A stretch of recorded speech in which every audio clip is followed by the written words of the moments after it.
Vamos falar da a prova do Código de Processo Civil. Mais uma live aqui semanal. A quem não é seguidor, sabe que toda semana fazemos uma live aqui no perfil votofaria.ferreira. Boa noite, doutora Márcia. Desculpe o atraso, eu agendei aqui para 19h30, mas teve um probleminha aqui, mas está tudo resolvido agora. Então, eu estou iniciando, né, a nossa live para falar de prova, né? A prova no CPC. Na prova, na verdade, no processo, né? No processo civil, porque o processo ele dialoga com as outras normas, não é? Com, no caso, um exemplo, o Código de Defesa e Proteção do Consumidor, e quando fala de prova tem até uma controvérsia em relação a isso, se aquela prova lá daquela inversão da regra do Código de Processo Civil no inciso 8º do artigo 6º do CDC, se ao juízo, no caso, né, ao juiz, é obrigatório inverter essa prova ou ao magistrado, no caso, Estado juiz, cabe a questão do livre convencimento, né, motivado, é claro, daquela decisão de inverter ou não o ônus da prova e se resguardando o contraditório efetivo, um contraditório para evitar que tenha surpresa, não é? Vocês sabem que lá no artigo 10º do Código de Processo Civil temos o princípio da não surpresa,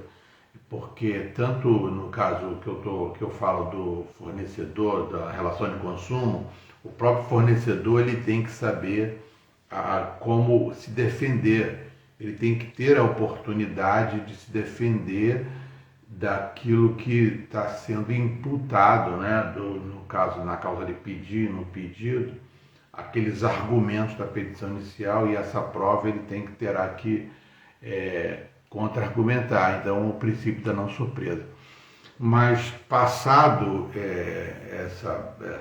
esse introito, né, breve, não do tema, mas da questão de que o CPC, o Código de Processo Civil, há um diálogo, né, com as fontes, tanto com a Constituição da República e as normas infraconstitucionais, no caso eu dei o exemplo aqui do CDC. Na verdade é o Código de Defesa CDPC, não é? É proteção ao consumidor, que o consumidor presume-se vulnerável, por isso que é proteção ao consumidor, não é ainda um código de consumo como é lá na França. Na França já há uma paridade de armas, não é? Há uma paridade de armas, ou seja, tanto o fornecedor quanto o consumidor. Então, é Código de Defesa do Consumidor. Aqui ainda no Brasil, nós temos que falar, né? Existe essa norma protetiva do consumidor em função da vulnerabilidade da hipossuficiência. Tá? Então, a prova. A prova é um requisito obrigatório da petição inicial, todos sabem, não é? Então, por isso que a prova, ela deve ser produzida. Por que ela tem que ser produzida? Porque aí vocês têm que, de uma vez por todas, uma hora, a compreensão virá, mas para seguirmos temos que ter a compreensão da causa de pedir, pois não, de Mabel, não é, doutora Mabel? Uma boa noite. Estamos iniciando aqui a live. Então, essa prova, ela é contextualizada com a causa de pedir, com o pedido. Por isso que é necessário estudarmos e sabermos o que é a causa de pedir, e sabendo o que é a causa de pedir, temos que, naquele caso concreto, inserir a causa de pedir adequada. Por isso que eu debato, escrevo sobre isso. Aliás, eu escrevo uma obra, né? Uma hora sai, sobre a causa de pedir. Que a causa de pedir, lá nos ensinamentos do professor Barbosa Moreira e outros, né? Mas eu prefiro a que eu entendo uma das que nós podemos nos apoiar em relação à causa de pedir. Pois não, doutor Eduardo, um prazer tê-lo aqui, uma boa noite. Estamos iniciando aqui a nossa live para falar de prova, né? Então, a prova, ela tem que deve dialogar com a causa de pedir os pedidos, né? Vamos iniciar aqui no conceito do professor Barbosa Moreira sobre causa de pedir. O que é a causa de pedir? Quando o CPC fala em causa de pedir, fundamento jurídico, ele fala de causa de pedir. O que é causa de pedir? Causa de pedir é a pretensão. O que é pretensão? Pretensão quer dizer demanda. A causa de pedir é o efeito, né, que o demandante ou os demandantes pretendem com aquela tutela jurisdicional, ou seja, naquele fato, claro, fato, né, ato, no caso, fato jurídico, eu tenho lá o fato ou o conjunto de fatos jurídicos, e nesse sentido, eu, pela teoria da substanciação, que é o que se preconiza, né, o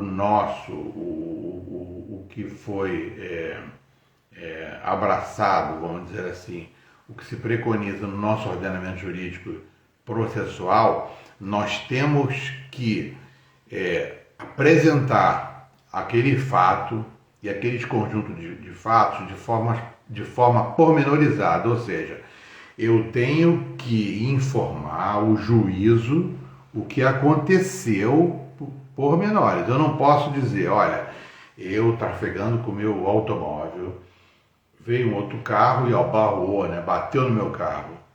Vossa Excelência, Estado juiz, né, dê a tutela jurisdicional. Só isso. Eu apresento lá a prova documental, aquelas fotos, né, do acidente e tal, e pronto. Não é assim.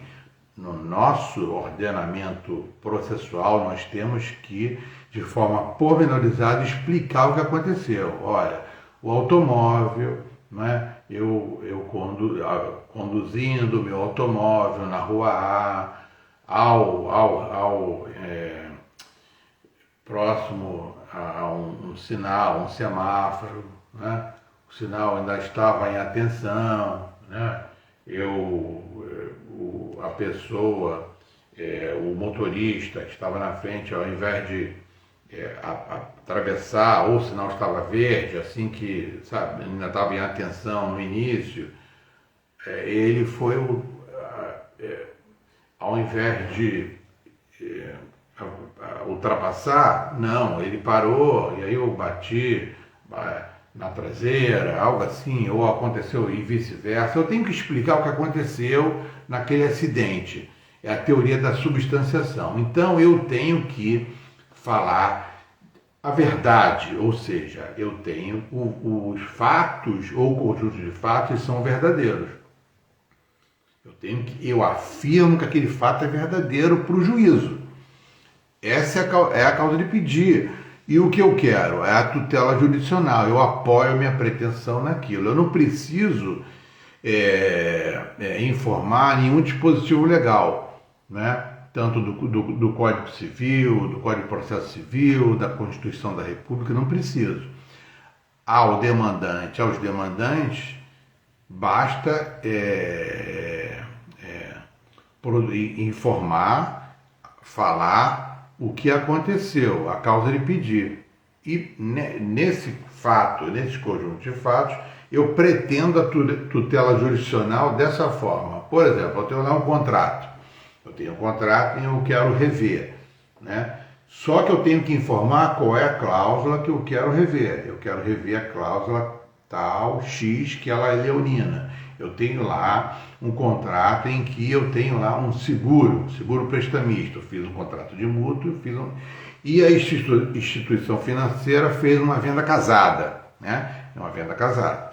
Então, a venda casada, ela é o nosso ordenamento jurídico, o próprio CDC, ele proíbe a venda casada, né? Ao consumidor, no caso, eu tenho que oferecer uma seguradora, ou seja, o consumidor tem que escolher a seguradora. E o grupo econômico, a instituição financeira, não pode imputar aquela seguradora do próprio banco, né? Da instituição financeira. Então, o exemplo aqui de uma venda casada, né? Então, o que eu quero? Eu quero que o juiz reveja, né, aquela cláusula, né, e também aquela venda casada, ou então só a venda casada. Então, eu tenho aquela cláusula de pedir, que é a venda casada, né? A venda casada. Ou então, naquela cláusula que está leonina, aquele juros está excessivo, os juros não está maior do que a média do Banco Central do Brasil. Eu tenho que explicar. Então, aí eu tenho duas cláusulas de pedir. Eu posso acumular, por isso que se chama acumulação de ações. Na verdade, é acumulação de cláusula de pedir. Eu acumulo as cláusulas de pedir numa folha de papel, nem é mais papel, né? Eu tenho lá a petição, que é a petição eletrônica, né? Aqui eu tenho várias demandas, que na verdade não são ações, são demandas. Demanda quer dizer pretensão. É o que eu quero com aquela tutela jurisdicional. No caso, é corporificada pela petição inicial. E a petição inicial, tem os requisitos nessa peça que o demandante provoca a jurisdição, não é? E lá eu vou informar qual é a causa de pedir, o que eu quero com aquela demanda, o que eu pretendo. A pretensão quer dizer demanda. Daí, passada o que é causa de pedir, eu posso prosseguir com a prova. Por quê? A petição inicial, ela é contextualizada, petição inicial, e aqui são as provas. Então, eu afirmo que são verdadeiros. Agora está dando para entender, não tá? Então, eu afirmo que esses fatos aqui são verdadeiros. Só que eu tenho que provar que é verdadeiro, né? Então, eu tenho as provas. E nesse caso, eu apresento a prova documental.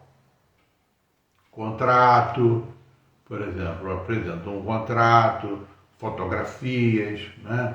No caso do acidente, fotografia do acidente. Então aqui eu tenho as provas que são documentais, né? Eu tenho diversos tipos de prova. Eu tenho também uma prova pericial, que o próprio CPC 2015 admite que na petição inicial eu apresente a prova pericial, eu faço uma perícia particular e apresento essa perícia, né? Essa perícia, para convencer o juízo, de acordo com a norma jurídica, de acordo com o ordenamento jurídico, para convencer, dizer que esse fato aqui, essa causa de pedir, ela está adequada a essa prova e por isso eu pretendo essa tutela jurisdicional, porque eu provo aqui. Agora, eu tenho lá o fato notório. O fato notório não precisa apresentar prova, independe. Então, eu apresento a petição inicial e informo um determinado fato notório. Eu não preciso provar. Entendeu? A prova, eu tenho que provar aquilo que não é notório, correto? Aquilo que não é notório. Então, as provas, elas visam demonstrar uma autenticidade dos fatos ou conjunto de fatos. Esse é um dos conceitos de prova. As provas no processo civil, elas visam demonstrar a autenticidade dos fatos ou o conjunto de fatos. Visam demonstrar a veracidade, a autenticidade daquela causa de pedir, correto? Agora está dando para prosseguir, né? Então, por isso que é importante sabermos o que é a causa de pedir e identificar a causa de pedir naquele caso concreto. E é por isso também que o causídico advogado ou advogada é chamado de primeiro juiz. Ele não é o primeiro juiz do processo, ele é o primeiro intérprete do processo, né? Ele interpreta porque o homem médio brasileiro, ele não possui a técnica e nem capacidade postulatória, salvo em algumas exceções para facilitar o acesso à justiça. Eu tenho lá o jus postulandi no juizado especial civil, até 20 salários mínimos, né? É um exemplo de jus postulandi para facilitar o acesso à justiça. É por isso. Agora, na forma do princípio e da regra do artigo 133 da Constituição da República, o advogado é indispensável à administração da justiça. É por isso. O advogado, pela sua capacidade técnica, irá identificar qual é a causa de pedir. O cliente chega ao escritório, né, ou virtualmente, ele procura o advogado e relata aqueles fatos. O advogado, com a sua capacidade técnica, ele vai verificar qual é a causa de pedir adequada. É por isso que a causa de pedir é importante. Quase ninguém fala em causa de pedir, mas é importante. A causa de pedir, repito, não é um dispositivo legal. É por isso que ela é importante. Sabemos que é a causa de pedir para depois partirmos para as provas. Eu tenho que comprovar, demonstrar a veracidade daquilo, não é? Eu afirmo que é verdadeiro, agora eu preciso provar. Eu afirmo que a causa de pedir, né, conforme já nos ensinou o professor Barbosa Moreira, um dos maiores processualistas do Brasil e do mundo. Então, ele já falava que a causa de pedir é o que os demandantes afirmam que aquele fato é verdadeiro, ou aquele conjunto de fatos. Agora eu tenho a prova. A prova, eu tenho que demonstrar a veracidade do que eu afirmei na causa de pedir. Está tudo bem aqui? Posso prosseguir? Vamos prosseguir, tá?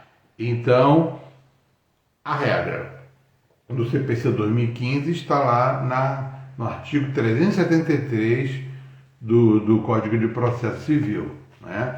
Que ali eu tenho as regras, né? E no artigo 370, que é muito importante, que é lá, né? No caso lá, que o juízo irá sanear, né, e organizar o processo. Porque até então eu tenho a petição inicial, né? O que é o processo? O processo é uma marcha adiante, ó, avante, né? Repito de novo o ensinamento do professor Barbosa Moreira. O processo, ele tem sempre, ele deve ser útil e necessário. Se ele não for necessário, ele é extinto. Não tem necessidade, eu vou extinguir. O que eu vou perquirir? O mérito. Por isso a prova. A prova é relacionada ao mérito. É o mérito da demanda, né? É o mérito, é o conteúdo. Então, eu vou perquirir aquele mérito. Então, por isso que a prova, eu tenho lá a prova. A prova que é o fato que constitui o direito do demandante, que é a regra. É a regra. Aí eu tenho lá a regra do artigo 373. Eu não sei se vocês estão aí com o CPC. Olha lá, 373. O ônus da prova incumbe ao autor, é o inciso 1, ao autor, quanto ao fato constitutivo do seu direito. Lê-se, se vocês tiverem o CPC, geralmente eu imprimo do site do Planalto, tá? É bom regularmente imprimir, eu faço isso, eu imprimo e vou riscando. Agora, cada um faz de uma forma, né? Eu faço dessa forma e vou grifando, né, o que eu vou imprimindo, né? Não precisa mais ter né? Ou então o vade-mecum, risca o vade-mecum. Então quem tiver aí pode riscar o vade-mecum, risca a lápis, eu risco a caneta, ou então a lápis, né? E onde tá lá, ó? Tá lá, ó, artigo 333. O ônus da prova incumbe Aí está lá o inciso 1. Ao autor, vocês risquem, ou então em parênteses, coloquem assim, ao demandante, ou aos demandantes, porque não há autor. Porque na petição inicial não tem autor e réu, tem demandante, demanda pretensão, né, e demandado. Quando tiver a citação relação processual, aí eu terei autor e réu, autores e réus, correto? Então lá, né, houve o equívoco aqui, né, da hora de escrever, então lê-se, uma hora talvez coloque, né, na mudança que talvez virá um dia, ao demandante quanto à existência, aliás, ao autor quanto ao fato constitutivo do seu direito. Né? Então, essa é a regra, eu tenho que provar o que constitui o direito. Aí é que vem lá, eu aqui vou logo falar, do artigo 6º do CDC.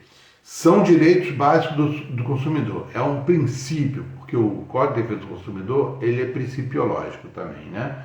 É o capítulo 2. Dois direitos básicos do consumidor. São direitos básicos do consumidor.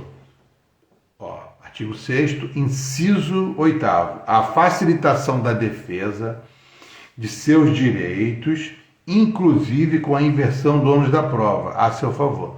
Inversão. Ou seja, eu tenho lá, é claro que eu estou falando de CDC, relação de consumo. Relação de consumo, eu vou aplicar as normas do Código de Defesa do Consumidor. Não é? Então, há controvérsia ainda de que eu tenho lá a norma, essa norma, o juízo deve verificar ali e aplicar o inciso 8º, artigo 6º. Então, na petição inicial, eu vou inverter o ônus da prova. Não é assim. Por que não é assim? Pragmaticamente não é assim. Porque vocês sabem que do inciso primeiro, aliás, do artigo 1º ao artigo 10 do Código do CPC, Código de Processo Civil, eu tenho princípios, né? Um deles está lá no artigo 10º, que é o contraditório, artigo 10º, aqui. Hoje eu vou ler o artigo 10º, tá? Do Código de Processo Civil, artigo 10º. Um juiz não pode decidir em grau algum de jurisdição, né? Primeiro, segundo, terceiro grau de jurisdição, com base em fundamento. Esse com base em fundamento, vocês podem riscar, sublinhar e coloquem lá o contraditório oportunidade, né?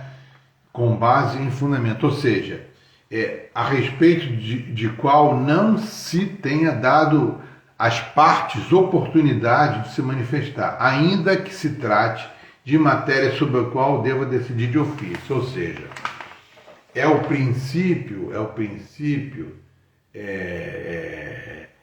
da não surpresa. Correto? Eu tenho que ter contraditório que vem lá da Constituição da República e é um princípio constitucional que eu tenho que ter o contraditório amplo, né? E a ampla defesa. Eu tenho que dar oportunidade, embora mesmo sendo fornecedor de serviço, eu tenho que dar oportunidade. Então, o juízo recebe a petição inicial, ele irá oportunizar lá. Até lá, a organização do processo, que é lá na regra do artigo 370 do Código de Processo Civil, ele irá sanear,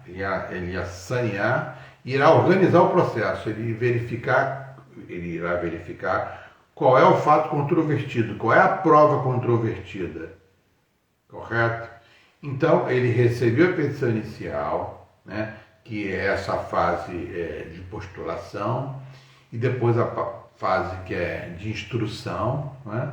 Ele verificando que o processo é útil e necessário à sequência dele, é claro que recebeu a petição inicial, se tiver todos os requisitos, tudo bem, ele despacha, lá o despacho liminar positivo, cite-se, né? Ou então se tiver uma tutela tutela de urgência, tutela de evidência, ele vai verificar. Mas ele terá, em relação à prova, ele tem que oportunizar as partes, não é? Ou o contraditório amplo, contraditório oportunidade. Então, ele vai verificar a questão da prova, né? Até ele sanear, ultrapassado tudo isso, lá na regra do artigo 370, que é o despacho saneador, ele vai, aquela decisão, ele verificará qual é a prova que as partes irão produzir, correto? Até então. É claro que fato notório não precisa, mas a prova pericial, ele vai definir a prova pericial de engenharia, prova pericial de contabilidade, né? E tem outras espécies de prova, né? Mas até então, a regra é de que o fato constitutivo do direito é a obrigação do demandante, né? Agora vem lá o CDC, no inciso 8º, artigo 6º, diz que é um princípio básico do consumidor, relação de consumo, no exemplo. Eu vou inverter essa prova. O fornecedor aqui é que vai produzir essa prova, tá? Agora, a prova também não pode ser diabólica, mesmo sendo fornecedor. Eu não posso inverter. Eu vi que tem os requisitos ali do CDC, consumidor é verossímil, é hipossuficiente, no caso concreto, eu inverto anos da prova ao fornecedor, né? E há também esse dinamismo, que é essa inversão do anos da prova, é o dinamismo. A regra é a prova estática. A prova estática é essa, é que ao demandante, né? No caso o código fala ao autor, mas ao demandante cabe provar o fato constitutivo do direito, né? Com a dinamização da prova, que era a doutrina, a jurisprudência, né? A inversão do ônus.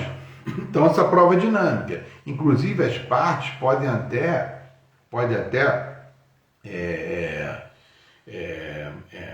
pactuar como que serão as provas. Isso no CPC também admite essa dinamização da prova. Mas em se tratando da inversão, né, há essa discussão. Se eu tenho lá, se eu verifiquei, eu sou obrigado a inverter o ônus da prova, né? Então, no caso concreto, eu tenho que argumentar, causídico, eu tenho que argumentar e fundamentar por que essa prova será invertida. Não basta apenas eu informar ao juízo que o consumidor, no caso, né, no caso demandante, é hipossuficiente, eu tenho que explicar lá que é verossímil, eu tenho que demonstrar, né, o cabimento da inversão do ônus da prova, ela não é automática. E mesmo demonstrando a regra lá do artigo 10, que é o princípio da não surpresa. Eu preciso verificar qual é a prova que será produzida, né? Porque lá adiante, prosseguindo, na regra do artigo 373 do Código de Processo Civil, é o inciso 2, está lá, ó. Ao réu aí está certo, é ao réu, né? Ao réu. Porque o réu aqui não é contestação. O réu quanto à existência do fato impeditivo, modificativo ou extintivo do direito do autor. Aqui é autor, está correto. Então, no caso réu, eu vou demonstrar a existência de fato que impede, que modifique ou extinga, irá extinguir o direito do autor. Aí, no caso, é a regra lá do artigo 373, tá?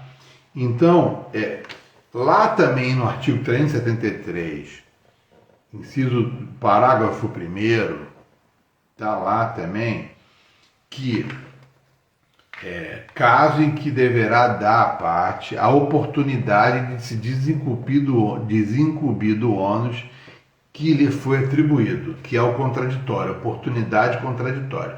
Se vocês quiserem, vocês sublinhem lá oportunidade e coloquem lá contraditório, tá? Contraditório. Então, é o princípio do contraditório. Então, tem lá no artigo 10º e no parágrafo único do artigo 373, tá? Então, lá o parágrafo 1º do artigo 373. Nos casos previstos em lei, ou diante das peculiaridades da causa relacionada, da causa, no caso da causa de pedir, né? Relacionadas à impossibilidade ou à excessiva dificuldade de cumprir o encargo, nos termos do caput, está lá o caput, que é o ônus da prova em cube, né? Ou a maior facilidade de obtenção, quem tiver mais facilidade de obter a prova do fato contrário, poderá o juiz atribuir o ônus da prova de modo diverso.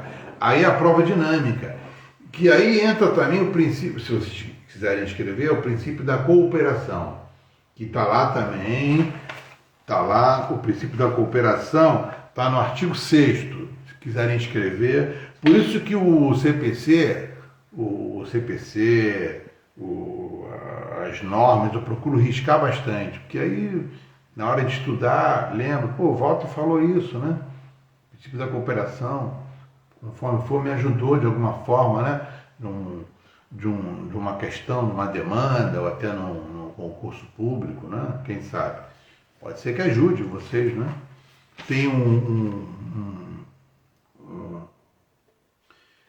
juiz que ele passou, isso é verídico, ele não aguentava mais estudar, aí parece que o Código Civil caiu, né? Aí caiu, onde caiu ele falou, eu vou estudar aquilo, e aquela regra, aquilo que o código caiu para baixo, né? Então ele abriu nas 2 páginas, eu vou estudar isso aqui, e caiu na prova dele, a prova oral, caiu aquele tema ali que o código caiu, ele passou para juiz de direito. Interessante, de repente pode ser que caia aqui o princípio da cooperação, que discorra sobre o princípio da cooperação na prova da OAB, né? No exame de ordem. Então, no próprio concurso público, já passa, obrigado, hein, Walter? Bacana, né? Então, que legal. Oi, doutora Coriga, uma boa noite, né? Então, o princípio da cooperação. Então, é por isso que eu tenho assim, eu faço isso. Eu imprimo tudo do site do Planalto e vou riscando, né? Então, se vocês quiserem riscar, ou o próprio CPC, risca lá, olha lá. O 373, parágrafo único, né? Então, tá lá, ó. Lá quando fala da parte oportunidade, vocês colocam oportunidade. Boa noite, doutora Golita. Então, vocês coloquem lá, oportunidade contraditória, escreve contraditório. Contraditório, oportunidade. E lá na regra do artigo 10º, quando se fala, pois não, doutor Alexandre, uma boa noite. No artigo 10º é o contrário, fala em contraditório, você descreva oportunidade. E no 373, parágrafo 1º, escreve contraditório. Esses princípios aqui é o princípio do contraditório, uma oportunidade. Porque tem outro princípio, que é o princípio da não surpresa. Eu falo de prova, então a prova é sempre a demonstração, tanto o demandante, né, o autor, como o réu. Eu tenho que demonstrar. A regra é lá do artigo 373. O ônus da prova incumbe ao autor, lê-se demandante. Por isso que eu peço para riscar ou sublinhar autor e escrever demandante, porque não há autor. Demanda quer dizer pretensão. Eu protocolo a petição inicial, é o princípio da propositura, né? Não esqueçam mais, quando eu falar em propositura, eu lembro de protocolo, né? Eu protocolei. Quando eu protocolei, eu provoquei. Protocolei, provoquei a jurisdição. Eu provoco a jurisdição, que ela, em regra, ela é inerte. Eu protocolei a petição inicial, que ali tem o quê? O que é a petição inicial? É a demanda. Ali eu tenho a causa de pedir, ali eu tenho a pretensão, ali eu estou informando, eu estou afirmando, melhor explicando, né? Eu afirmo que aquele fato, aqueles conjuntos de fatos são verdadeiros. Isso é causa de pedir, não é como está no Google, não. Se vocês clicarem no Google causa de pedir, vai aparecer o dispositivo legal. Não é.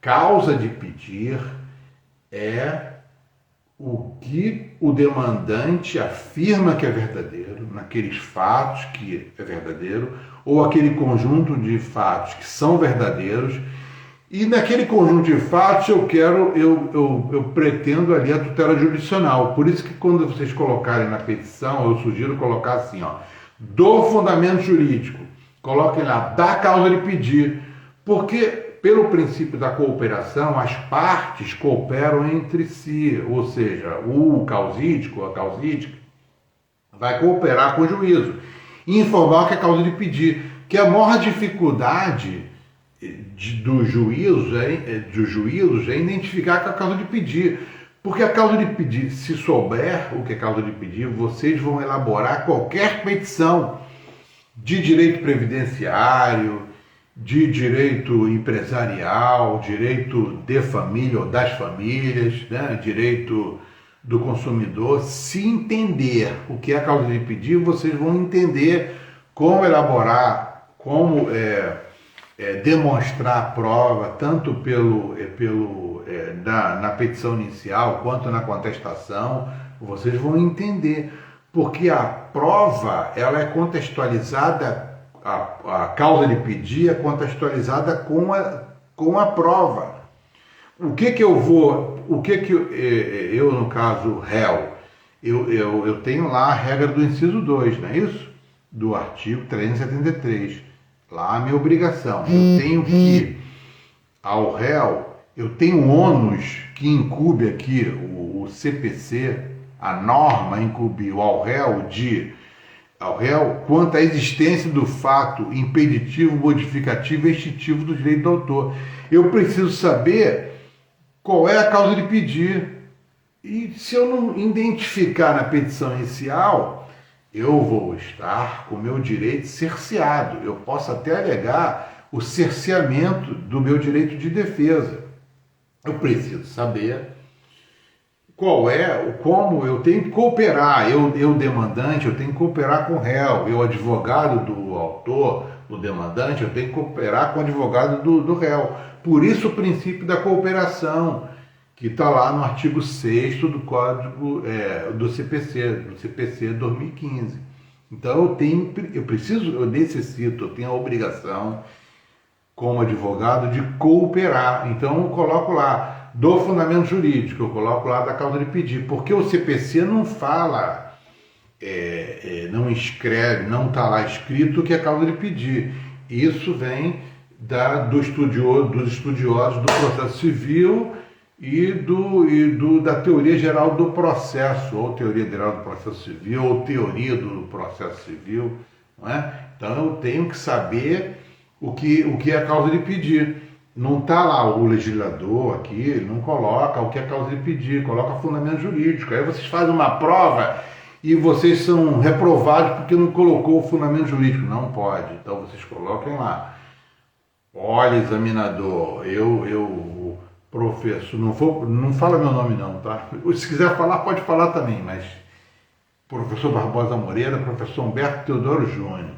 Já se fala há anos isso, que eu posso elaborar uma petição inicial e não colocar nenhum dispositivo legal, mas eu tenho, por necessidade, por obrigação, de inserir a causa de pedir adequada, né? Para sabermos como iremos demonstrar aquele fato constitutivo do direito ou a dinamização dessa prova, ou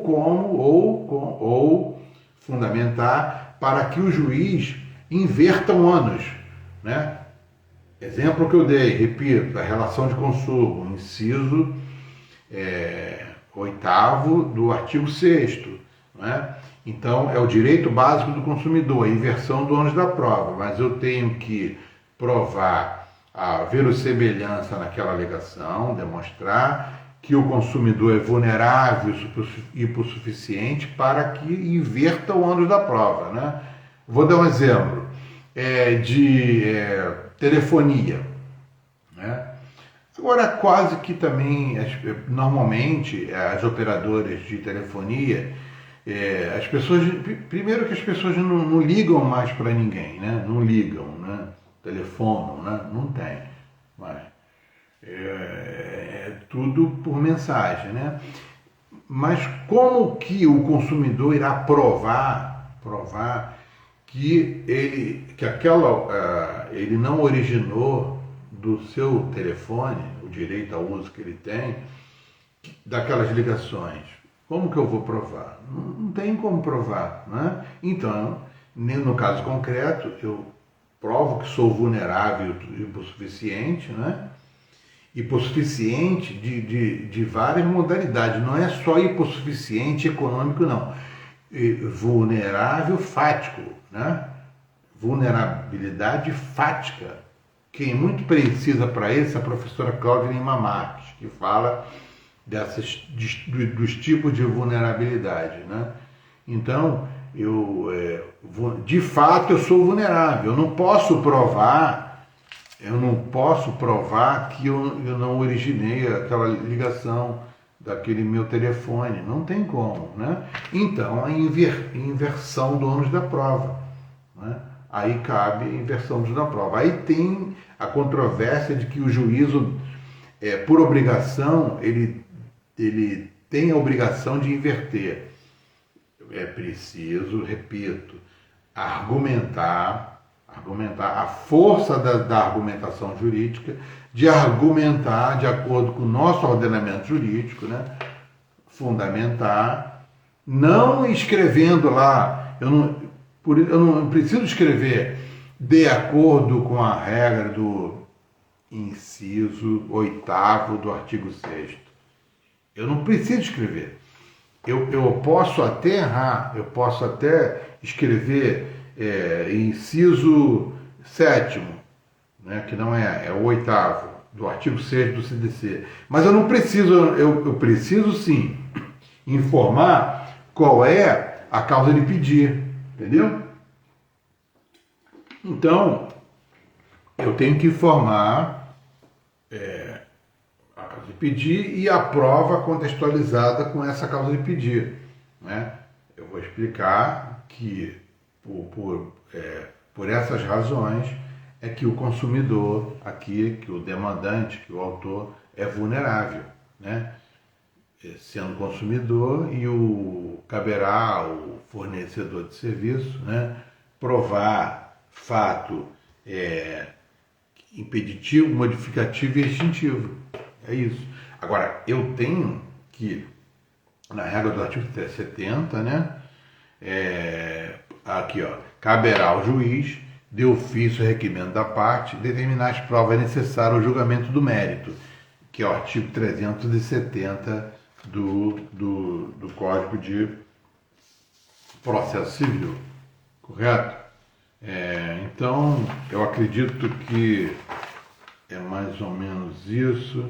Tá, vamos lá, a regra do artigo, aliás, de distribuição, não, os tipos de prova, né, eu já falei, a prova documental, depoimento pessoal, confissão, prova testemunhal, prova pericial, prova emprestada e a ata notarial, né? Ata notarial. Então, sabe que a ata notarial, por exemplo, conversa do WhatsApp, é preciso ter uma ata notarial. Vai lá o tabelião, que ele vai elaborar aquela ata para produzir a prova. Porque a conversa, o STJ entende que tem que ter uma ata. Essa prova não pode ser em cópia daqueles prints que tem das conversas, correto? Então, esse é um tipo de prova. Prova emprestada, de outro juízo, né? Eu produzo de um outro juízo, aquela prova que foi produzida em outro juízo, né, por semelhança nas causas de pedir, eu argumento dizendo que a prova foi emprestada de um juízo tal, da vara civil, da comarca tal, eu peço aquela prova de outro juízo emprestada. Então, a prova pericial, que ela pode ser produzida no início, o demandante produz a prova e depois terá um perito do juízo prosseguindo ou não, se for útil ou necessário, o juízo irá produzir a prova pericial, por exemplo, pericial de engenharia, né? O juízo nomeia um perito engenheiro para determinada prova e as partes podem apresentar os assistentes técnicos, correto? Então, eu acho que eu não esqueci, acredito que eu não tenho esquecido de nada não, né? Ah, tá. Então, a única coisa que eu vou terminar é lá o despacho saneador, que é o 357. Eu não sei se eu cometi o equívoco, falei 370, não. 370 é que o juiz determinará, 370 cabe ao juiz, né, ao juízo, de ofício ou requerimento da parte, determinar as provas necessárias ao julgamento do mérito, sem surpresa. Por isso o juiz terá que sanear, que é a regra do artigo 357. Não ocorrendo nenhuma das hipóteses deste capítulo, ou seja, se as partes foram legítimas, não ocorrendo nada para que o processo seja extinto, o juiz, no caso, deverá, o juízo, né, melhor dizendo, em decisão de saneamento e de organização do processo, né, resolver as questões pendentes, se houver, determinar as questões de fato sobre as quais recairá a atividade probatória, né? Especificando os meios de prova admitidos e definir a distribuição do ônus observado o artigo 373, que é o ônus da prova. Então, vocês têm que estudar o 373, que é a regra, né? Mas na dinamização da prova do CPC, que é essa distribuição do ônus da prova, que é essa dinamização, observar o 373 e observar o 357, que é onde será proferido o despacho de saneamento e de organização do processo. Tá? No CPC, claro que eu não estudei, e nem aqui acho que ninguém estudou, no CPC de 39 tinha lá a regra do saneamento. Depois veio o Código de 73, 1973, que embora não tivesse, a maioria, alguns juízes, proferiam lá o despacho saneador, que era a organização. No CPC de 2015 está lá a regra do 357, que é onde o procedimento, o processo, será saneado e organizado. Ali o juízo é melhor falar juízo, irá organizar e determinará a prova, a quem caberá, observada a regra do artigo 373 do Código de Processo Civil. Então eu acredito que alguém tem alguma dúvida, se alguém ainda tiver aí, eu vou deixar a live gravada e continuaremos Pois não, professor Denis, um prazer tê-lo aqui. Eu vou deixar aqui a live gravada. Falei um pouco aqui sobre prova, né? E a prova no CPC, prova no processo civil. Então vou deixar aqui a live, espero que tenham gostado da live.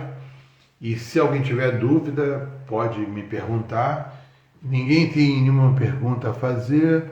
Eu vou aqui então encerrar, que eu acredito que está de bom tamanho essa live. Tá, é muita coisa, o tema aqui não se esgotará aqui, né? Não esgota aqui nunca, porque é um tema muito vasto sobre prova, né? Espero que tenham entendido pelo menos um padrão mínimo aqui da causa de pedir relacionado à prova, tá?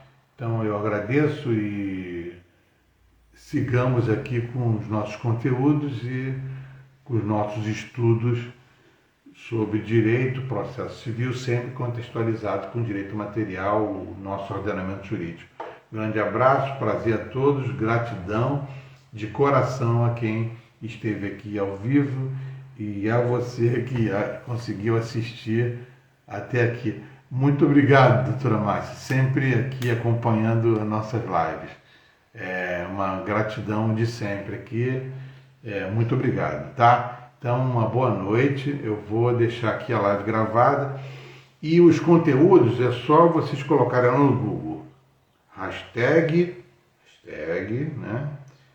Pensando Direito com Walter, tudo junto. Pensando Direito com Walter, que vai aparecer as lives, os conteúdos que estão no YouTube, não todos, mas tem muitas publicações do YouTube. Mas se vocês quiserem, vocês podem colocar Pensando Direito com Walter no Google, vai aparecer o canal do YouTube também. E a quem não é inscrito, eu peço que se inscreva, por favor, para dar uma força lá no canal, tá? Eu vou criar um quadro lá, um projeto lá no canal. Doutora Laura, uma boa noite, prazer tê-la aqui. Então, inscreva lá no canal no YouTube e compartilhe aqui salve aqui essa live. Eu vou deixar aqui a gravação, tá? Mas quem quiser, hashtag Pensando Direito com Walter, aí tem lá tudo na hashtag, tem vários conteúdos do YouTube e aqui as lives do Instagram. E aqui no Instagram também as lives estão todas aqui, né? Eu procuro deixar, eu não deixo por 24 horas não, a live eu deixo tudo gravado aqui, porque eu entendo que o pouco que eu aprendi, que eu aprendo todos os dias, né? Eu já vou para 20 anos de advocacia, mas eu entrei na faculdade na década de 90, então já vai mais para 30 anos, né? Era para ser 40, mas é 30, mas tudo bem. E o pouco que eu aprendi até aqui, na minha opinião, não me pertence, que eu estou aqui numa passagem, eu entendo assim. Então aqui eu procuro compartilhar e eu pretendo ficar aqui, embora eu as pessoas me convidam para fazer palestras, né? Eu faço muita palestra pelo interior. Eu vou tem uma palestra no dia 22, que parece que vai ser presencial, talvez não seja transmitida. Na OAB de Iguaba Grande, aqui na região dos Lagos, eu estou aqui por Saquarema. Amanhã eu estou em Araruama. Aliás, eu agradeço a quem vocês estiveram aqui na live surpresa da semana passada, que teve uma palestra sobre futebol como patrimônio cultural. Aí eu não avisei, mas de qualquer forma foi transmitido aqui. Eu agradeço a participação de vocês e essa live está gravada. E como sempre, a gratidão lá da OAB de Araruama, né? A doutora Rosana Jardim, que sempre propicia, né, conteúdos para a advocacia. É muito interessante o trabalho dela, é muito bom, porque Araruama fica na região dos Lagos.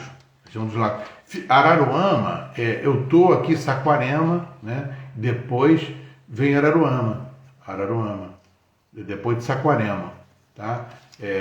Maricá, Saquarema, Araruama e depois Iguaba, né? Eu vou para Araruama, dia 22 eu vou estar em Iguaba. Então a gente vive viajando, né? Vive nessa ponte, não é mais ponte aérea, ponte terrestre, né?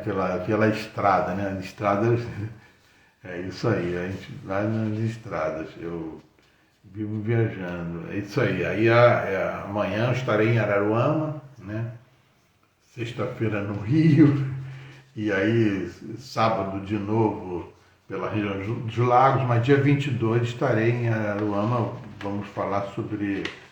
Não, o Nordeste ainda não conheci não, ia muito para Brasília, né, a trabalho, mas eu pretendo conhecer o Nordeste, doutora Laura, assim. A minha mãe era baiana, né, eu advoguei muito tínhamos pareceres do professor Calmon de Passo, né? Eu acho que eu falei aqui com a doutora Márcia, não sei se a doutora Márcia está aqui ainda, está aí, mas o professor JJ Calmon de Passo é um mestre baiano, muito direito contratual.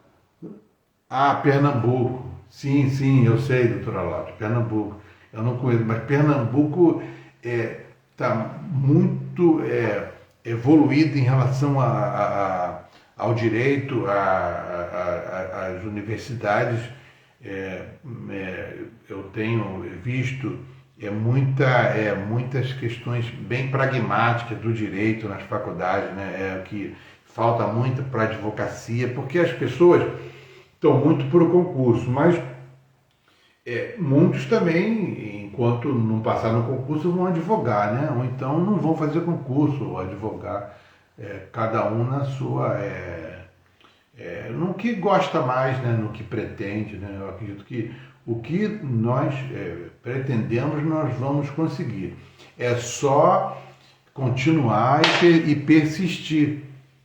Claro que terão percalços, né, em todas as nossas vidas, né, mas com o tempo vocês vão com certeza conseguir, né? Eu sempre gostei de advogar, eu sempre acredito que eu persisti para não advogar com 18 anos, mas fiz uma outra faculdade, mas depois voltei para o direito, né?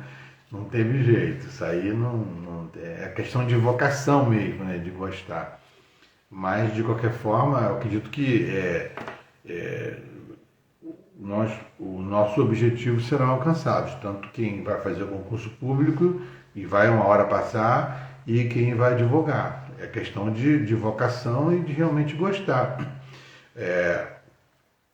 Vários alunos meus foram para o Ministério Público, Defensoria, Juiz de Direito, carreira policial e outras, cada um foi para um ramo do direito e da advocacia também, vários colegas, né, vários alunos, de vez em quando eu encontro, né? Ah, professor, lembra daquele caso? Lembra?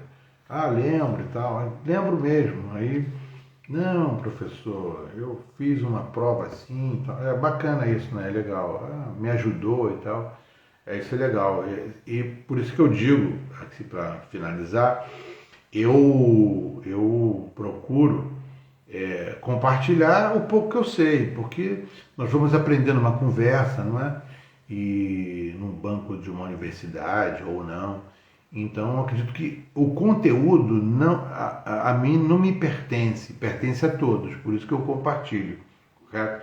É claro que as pessoas precisam, curso, né? Precisam sobreviver. Agora eu compartilho, eu vou continuar compartilhando aqui. Eu não vou sair daqui, eu não pretendo sair do Instagram, a não ser que me tirem ou não esteja mais nessa passagem. Mas eu produzo conteúdo aqui há 2 anos, já fez 2 anos, dia 10 de julho fez 2 anos, eu pretendo continuar produzindo conteúdos e lives semanais aqui. As pessoas estão cansadas, né? Mas é preciso estudar todo dia, não tem outro jeito. E eu não quero desanimar vocês, mesmo estudando todo dia, vocês não vão conseguir estudar tudo. Tá? Não é para desanimar, mas é uma verdade. Então, se não estudar todo dia, vai ficar mais difícil ainda. Tá? Então, eu que agradeço, doutora Laura, ter essa reciprocidade aqui, de vocês estarem aqui. Eu aprendo com vocês, pode ter certeza. Eu aprendo sim com vocês. Tá? Um aprende com o outro. Tá? Agora, é preciso, mesmo aprendendo, continuar tendo humildade. Né? Agora, é claro que é preciso também ter a fantasia. Né? Eu sempre, quando eu vou dar uma aula, uma palestra, né? Eu fico emocionado. Eu fico, às vezes, tão emocionado que, às vezes, minha filha que diz, tem que ter um pouco de calma, pai, porque pode infartar. Porque eu fico tão emocionado, eu quero fazer aquela palestra, aquela aula de uma forma que as pessoas gostam, pelo menos propiciem o estudo daquela pessoa, né? Porque, por exemplo, eu venho falando há muito tempo sobre causa de pedir. Causa de pedir. E a pessoa, poxa, eu não aguento mais o voto falando causa de pedir, eu não aguento mais. Por quê? Porque eu demorei a aprender o que era causa de pedir. Eu não aprendi causa de pedir na faculdade. Eu não aprendi. É claro que você não aprende tudo na faculdade, não aprende tudo com o tempo. Pois não, doutor Rodrigo. Boa noite, Rodrigo Gomes. Boa noite, prazer tê-lo aqui. Mas, de qualquer forma, nós, para participar... Pois não. Uma boa noite. Então, nós não é que enviou para Rodrigo Gomes. Sim. Rodrigo, vamos sim para falar, vamos fazer para fazer uma live, né? Sou Rodrigo Gomes, sim. Vamos fazer boa noite. Vamos marcar assim uma live, tá? Vamos ver um tema. Pois não, muito obrigado também, que Deus abençoe também. Sim, aqui vamos encerrar, né? Aqui, senão o Instagram vai nos tirar do ar, mas falamos aqui entre outras, falamos um pouquinho de prova. Então, é isso, eu acho que o conteúdo é necessário ser compartilhado realmente um com o outro, que, repito, não me pertence o pouco que eu aprendi, o pouco que eu iria aprender. Agora, eu sugiro que estudemos, não é, todo dia. Assisti uma palestra em 1997, em que o professor... Olha, foi o Silvio Rodrigues... Poxa, assim, o professor Silvio Rodrigues, que ele dizia que ele não ia conseguir tudo. E ele falava sobre vício de consentimento, né?